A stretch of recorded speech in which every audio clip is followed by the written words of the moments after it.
अस्सलाम वालेकुम नाज़रीन, मैं हूं मोहम्मद मोहसिन अमान और आप देख रहे हैं यूट्यूब चैनल। लेकिन आज के इस व्लॉग में हम आपको बताएंगे कि साबिक सदर अशरफ गनी जो अफ़गानिस्तान के अंदर रहे और पूरी तरह से जो भारत है उसके मफादात का तहफ़्फ़ुज़ करते रहे, कठपुतली की तरह वहाँ पर उन्होंने हुकूमत की और पाकिस्तान के ख़िलाफ़ हर वो काम उन्होंने भारत को करने की इजाज़त दी जो भारत करना चाहता था।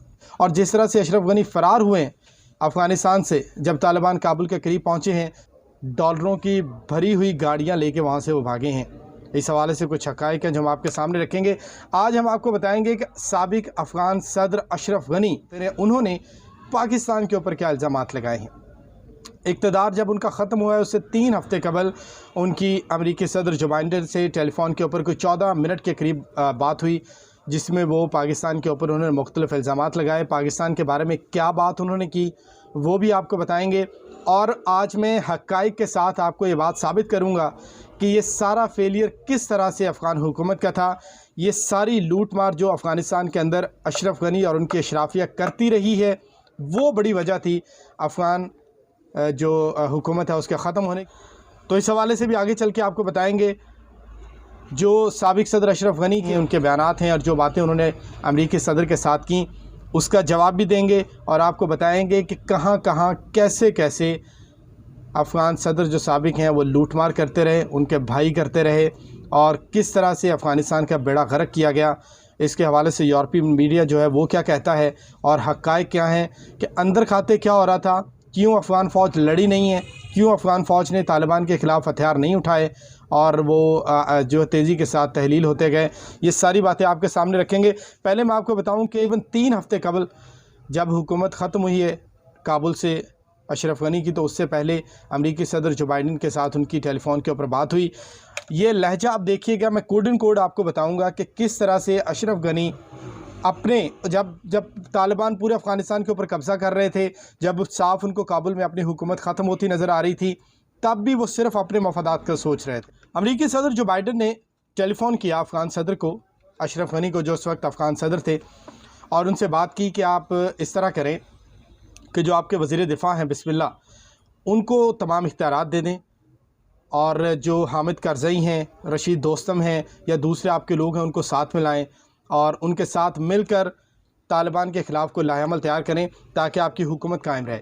और जो बाइडेन ने कहा कि हम आपको मुकम्मल तौर पर सपोर्ट देंगे, आपको फ़िज़ाई जो मदद है वो फ़राहम करेंगे। आप इस तरह करें कि आप लोगों को साथ में लाएँ और अपनी जो ताकत है उसमें इजाफ़ा करें और अपनी हुकूमत को बचाएँ जो कि बची रहेगी। ये जो बाइडेन के अल्फाज थे। अब साबिक अफ़गान सदर अशरफ गनी जो उस वक्त उन्होंने बात की वो एक लीडर के करने के काबिल नहीं थी, एक लीडर के शान निशान नहीं थी। अशरफ गनी ने अमरीकी सदर जो बाइडेन को कहा, जनाब सदर, हमें तालिबान, पाकिस्तानी मंसूबे, फ़ौजी इमदाद और कम से कम 10 से 15 हज़ार दहशत गर्दों, जिनमें अक्सरियत पाकिस्तानियों की है, उनकी जानिब से एक मुकम्मल यलगार का सामना है। इस पहलू को नज़र में रखें। ये वो अल्फाज हैं जो अशरफ गनी ने जो बाइडेन को कहे और उनको ये बताते रहे कि पाकिस्तान दरअंदाज़ी कर रहा है अफ़गानिस्तान के अंदर, पाकिस्तान की वजह से हालात ख़राब हो रहे हैं, हम तो बहुत अच्छे हैं, हमने तो बहुत अच्छे काम किए हैं, हमारी फ़ौज तो लड़ने के लिए तैयार है। वो मैं बताऊँगा कैसे लड़ने के लिए तैयार है। फिर दूसरे नंबर पे अशरफ गनी ने कहा कि फ़ज़ाइया पर हमारा ज़्यादा इन्हिसार है, तो बेहतर है कि आप फ़ज़ाइया के हवाले से हमारी मदद करें। तीसरी बात अशरफ गनी ने कही कि अब ये यहाँ से देखिएगा, अशरफ गनी ने कहा हमारी फ़ौज की तनख्वाह 10 साल से नहीं बढ़ी है और हमें सबको साथ मिलाने की ज़रूरत है। तो आप ऐसा करें, कौमी सलामती के मुशीर या पेंटागन के किसी बंदे को ये फ़राइज़ दे दें कि वो हमारे साथ बात करें और हम उनके साथ मिलकर बात करते हैं और मामला तय कर लेते हैं। यानी कि फ़ौजियों की तनख्वाहें बढ़ाने के हवाले से आप हमारे साथ बात करें और हम आपको बताएं कि कितनी फ़ौजियों की तनख्वाहें बढ़ानी है ताकि उनको साथ मिला सकें, तो इस हवाले से हमारे साथ मामला तय करें।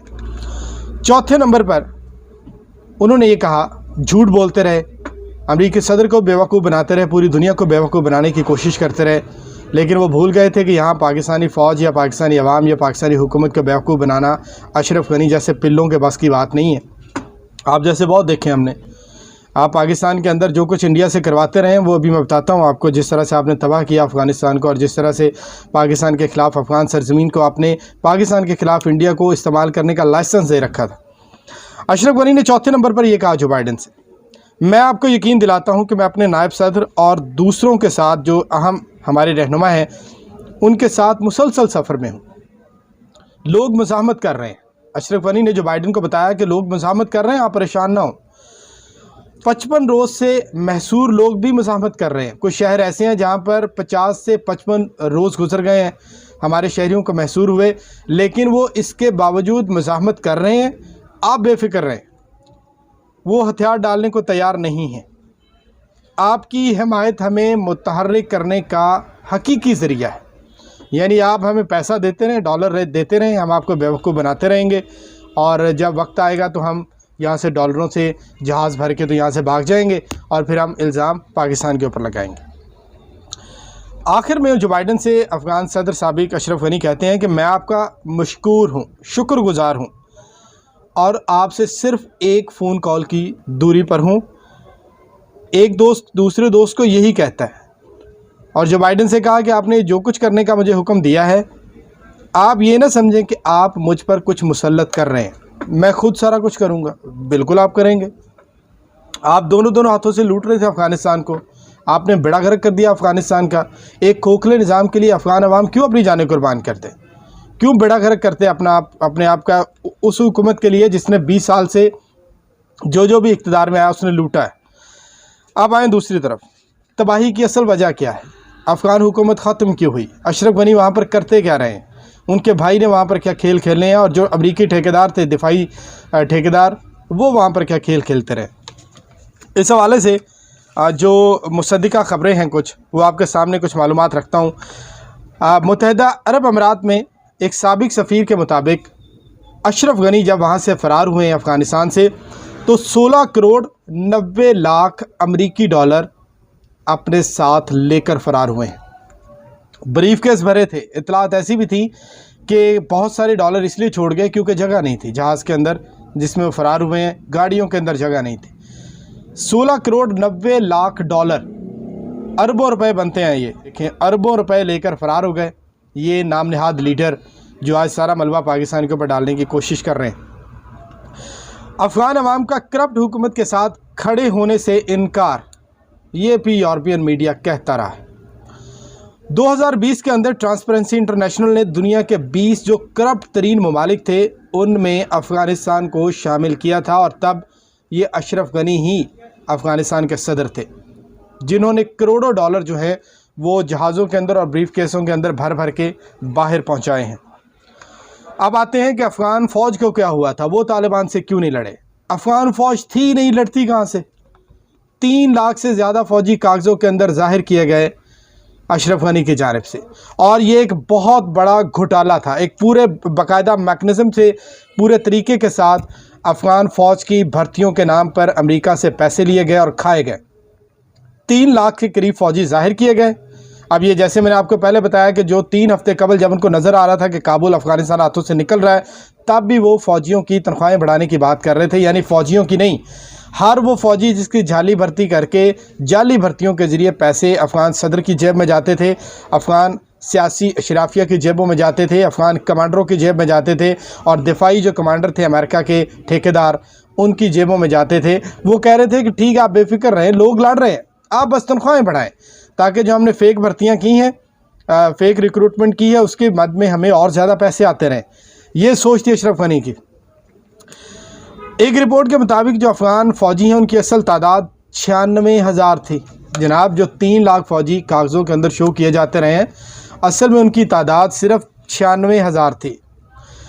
1 खरब डॉलर से ज़ायद के मादनी ज़खायर बताए जाते हैं अफ़गानिस्तान के अंदर, और एक कंपनी को, अमरीकी दिफाई ठेकेदार की कंपनी को कानून से हटकर ठेका दिया गया जो अफ़गानिस्तान के कानून से बिल्कुल मावरा था। उसको एक लाइसेंस दिया गया कि आप जो हमारे 6 सूबे हैं अफ़गान सूबे, वहाँ कहीं भी जाएं और क्रशिंग करें, आपको कोई रोकने वाला नहीं है। स्टेनलेस स्टील के हवाले से जो मवाद है वो बरामद करें। और बाद में ये इंकशाफ हुआ कि इस कंपनी में, जिसको रूल्स एंड रेगुलेशन से हट के, कवानीन से हट के ठेका दिया गया और उसने काबुल के मज़ाफ़ात में क्रशिंग की फैक्ट्री भी लगाई, उसमें जनाब साबिक अफ़गान सदर अशरफ गनी के भाई हशमत गनी के शेयर थे। अशरफ गनी के भाई हशमत गनी भी दोनों हाथों से लूटते रहे अफ़गान वसाइल को, अफ़गान अवाम के नाम पर जो इमदाद उनको मिलती रही है, अफ़गान फ़ौज के नाम पर जो इमदाद मिलती रही है, उसको ये सारे भाई अफ़गान इशराफिया मिल कर लूटती रही है। और जो फ़ौजी कमांडर थे जिनकी तरबियत ना होने के बराबर थी, अमेरिका ने काफ़ी तरबियत देने की कोशिश की, लेकिन लड़ा जज्बों से जाता है, जिस तरह पाक फ़ौज लड़ती है। आए आपको बताएं लड़ाइयाँ कैसे लड़ी जाती हैं। दुनिया में अगर किसी ने पूरी दुनिया में अब तक कामयाब जंग दहशतगर्दी के ख़िलाफ़ जीती है तो पाक फ़ौज ने जीती है। जनूबी वज़ीरिस्तान, सवात, शुमाली वज़ीरिस्तान, ये वो इलाके हैं जो जहन्नुम बन गए थे, अब ये दोबारा से जन्नत है। पाक फ़ौज ने बनाया उनको। इस तरह फ़ौजें लड़ती हैं, इस तरह फ़ौजें अपने वतन का दिफा करती हैं। ऐसे नहीं करती कि आपने उनको लड़ाई के लिए खड़ा किया और वो हथियार डाल के उनको सलूट कर रहे हैं, कह रहे हैं आप तशरीफ़ ले आए, क्योंकि उनकी क़यादत जो है वो लूट रही थी उनको पता था कि अशरफ गनी से और इसके इशराफिया से कुछ नहीं मिलना। आप तो झोली में बैठे थे इंडिया की, पाकिस्तान के ख़िलाफ़ हर वो खेल खेल रहे थे जो वो खेलना चाहते थे। आप उनके मोहरे के तौर पर इस्तेमाल होते रहे पाकिस्तान के ख़िलाफ़। किस मुँह से बात करते हैं आप? कोयटा शुरा का रोना रोते रहे आप, आज तक आपने नहीं बताया कोयटा शुरा कहाँ पर है, उसके अरकान कौन है, क्योंकि था ही कुछ नहीं। आप वो सारा स्क्रिप्ट बोलते रहे जो आपको भारत लिख के देता रहा है। आप कहते हैं अभी इंडियन मीडिया रोता है या दूसरे लोग कुछ बात करते हैं कि पाकिस्तानी अवाम खुश है तालिबान के आने से। तालिबान के आने से पता नहीं खुश हैं कि नहीं खुश हैं, आपके जाने से बड़े खुश हैं। अशरफ गनी साहब, जो आपकी करतूतें थीं, जो आपकी हुकूमत की करतूतें थी, जो NDS करती रही है रॉ के साथ मिलके, आपके जाने की बड़ी खुशी है हमें, और किसी को दुख नहीं है। अफ़गान अवाम को भी दुख नहीं है जिनको आपने लूटा है, जिनके नाम के ऊपर आप डॉलर जो हैं वो गाड़ियों में और जहाज़ों में भर के लेके फ़रार हो गए हैं वहाँ से, और आपने जाके कहा मैंने कश्तो खून को रोकने की कोशिश की। आपकी हुकूमत काबुल के चंद इलाकों के अलावा कहीं भी नहीं थी। जो 3 लाख से ज़्यादा फ़ौजी आपने ज़ाहिर किए वो तो थे ही नहीं। 90 से 96 हज़ार फ़ौजी थे। 2 लाख से ज़्यादा फ़ौजियों की तनख्वाहें आप लेते रहे अमेरिका से, मरात लेते रहे। और जो करप्ट एक माफिया का निज़ाम था, क्यों लड़ते अफ़गान अवाम उसके ख़िलाफ़? उसकी खातिर क्यों लड़ते, क्यों बचाते आपको? और द गार्डियन ने लिखा, बहुत ज़बरदस्त लाइन उन्होंने एक दी, उन्होंने कहा कि अफ़गान शहरियों को बेयारो मददगार छोड़कर अफ़गान इशराफिया फ़रार हो गई। अफ़गान इशराफिया और अमरीकी इशराफिया जो कुछ लूट सकते थे लूटा और फ़रार हो गए। एक शिकस्ता निज़ाम के लिए कौन लड़ता? आपने बड़ा गर्क किया अफ़गानिस्तान का। किसी भी मुल्क की जो फ़ौज है वो उसके दिफा की ज़मानत होती है। आपने अपनी फ़ौज के नाम पर लूटा सबको, डॉलर जमा किए बस, और जो अमेरिका जो इंडिया आपको लिख के देता रहा वो पाकिस्तान के ख़िलाफ़ बोलते रहे। आपने अपने पूरे दौरे इक़्तिदार में सिवाय पाकिस्तान के ख़िलाफ़ हर्जा सराई करने के कुछ नहीं किया अशरफ गनी साहब। और ये आपकी हुकूमत के खात्मे से चंद दिन पहले जो अक़वाम मुत्तहिदा की सलामती कौंसिल में आपके सफ़ीर बोलते रहे हैं, वो क्या था? कहाँ पर है कोयटा शुरा? कहाँ है पाकिस्तान की इन्वॉल्वमेंट? अब जो भारत के अंदर जो बवेला इस वक्त चल रहा है वो बिल्कुल ठीक है, क्योंकि उनकी इन्वेस्टमेंट डूब गई है। जितना पैसा उन्होंने लगाया था अशरफ गनी हुकूमत के ऊपर, इंतज़ामिया के ऊपर, पाकिस्तान के ख़िलाफ़ काम करने के लिए, वो सारे का सारा डूब गया। तो जब किसी इन्वेस्टर की रकम डूबती है तो वो चीखता है, चीखना चाहिए। आप कहते हैं कि आतंकवादी हैं, वो आतंकी हैं तालिबान, तो आपके वज़ीर कतर के अंदर क्यों मिले हैं तालिबान को? आतंकियों के साथ आपका क्या लेना देना? आपका चीखना बनता है क्योंकि आपके मोहरे खिसक गए हैं। और अशरफ गनी की हैसियत एक इंडियन भारतीय मोहरे के अलावा कुछ नहीं थी पाकिस्तान के ख़िलाफ़। वो तो अल्हम्दुलिल्लाह पाकिस्तानी फ़ौज अल्लाह के बाद हिफाजत में है, पाक आर्मी की और ISI की जो फ़ख्र है हमारा, अल्हम्दुलिल्लाह। पूरी दुनिया के अंदर यही कुछ करती हैं, जो एजेंसियाँ होती हैं उनका यही काम होता है कि अपनी कौम की हिफाजत करें, चाहे वो कैसे भी करें। और अल्हम्दुलिल्लाह पाकिस्तानी सेफ़ हैं, महफूज हैं, क्योंकि हमारे मारखोर हर वक्त जागते हैं, हमारे फ़ौजी हर वक्त जागते हैं, हमारी हुकूमतें जागती हैं। आपको ये तस्लीम करना चाहिए और माफ़ी मांगनी चाहिए इस शर्मनाक शिकस्त के ऊपर कि किस तरह से आप बेड़ा गर्क करते रहे अफ़गानिस्तान का। तो अशरफ गनी साहब, आप अपनी करतूतों के ऊपर नज़र रखें, पाकिस्तान के ऊपर इल्ज़ाम लगाना बंद करें, क्योंकि इससे कुछ नहीं मिलने वाला। पूरी दुनिया को पता है आपने क्या किया, और जिस शर्मनाक तरीके से आपको शिकस्त हुई है और आप अफ़गानिस्तान से भागे हैं, आपको उसके ऊपर तवज्जो देने की और बदनामी का दाग जो है आपके माथे के ऊपर, उसको हटाने की जानिब सोचना चाहिए। चैनल का ख्याल रखिएगा, लाइक कीजिए, सब्सक्राइब कीजिए।